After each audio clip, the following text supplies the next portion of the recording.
married women I knew did scarcely more than bear children and order around their servants. Their time consumed by mundane details, the most excitement for which they could hope was some social event at which they could meet one another and complain about said children and servants. I preferred my life at home. At least as a single woman, I had time to pursue my own interests, read voraciously, and travel when opportunity presented. Did I marry Philip then because of his keen sense of adventure? Did I long to travel to darkest Africa with him? Hardly. I married him because he happened to propose at a moment when accepting him seemed a simple way out of an increasingly unbearable situation. As the months following my debut progressed, my mother became more and more desperate, her dearest wish having always been to see me make a brilliant match before the end of my first season. She lamented continually. It was nearly impossible to converse with her on any other topic. Any topic, that is, other than the proposals being accepted by the daughters of her friends. She began to point out the slightest wrinkles and imperfections on my face, bemoaning what she considered to be the beginning of the end of my wasted beauty.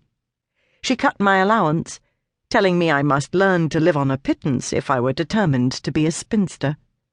The final affront came one morning when she entered my room with a dressmaker's tape. She wanted to measure my waist, to see how quickly I was becoming old and fat. I could bear it no longer. That same afternoon, Philip called and asked me to do him the honour of becoming his wife. This came as a complete surprise. I had rarely conversed with him, though we saw each other frequently at social gatherings. Having no interest in hunting, or in his superficial charm, I tended to avoid him. I did not realize that the hunter always prefers the quarry that is difficult to catch. He claimed to love me endlessly, and said all the pretty words we expect to hear on such an occasion. They meant nothing to me. Living with him could not be worse than continued subjection to my mother's ranting. I accepted his proposal immediately. The wedding took place as soon as my trousseau could be assembled.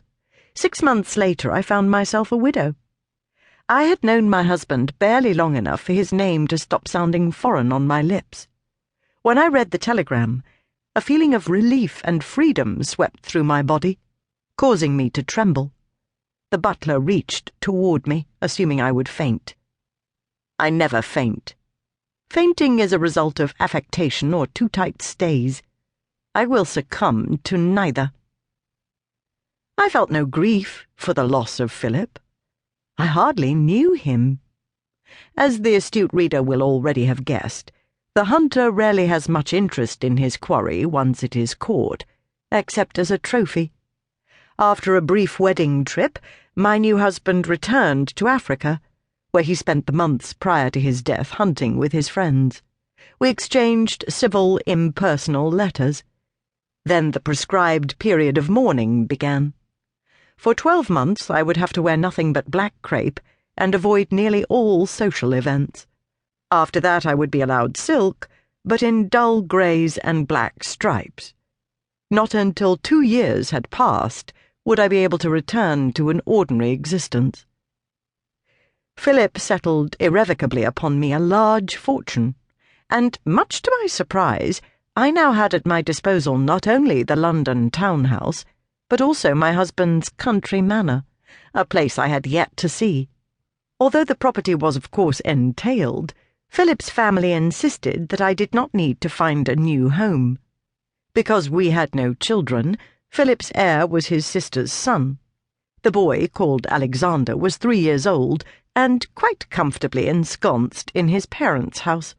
He did not yet need to relocate to the family seat. For more than a year I stayed in London, left for dead as all good widows are. Relief came unexpectedly in the form of my husband's friend, Colin Hargreaves.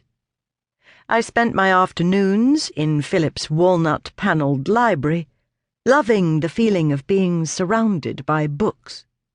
Like the rest of the house, it was elegantly decorated, with a spectacular curved ceiling and the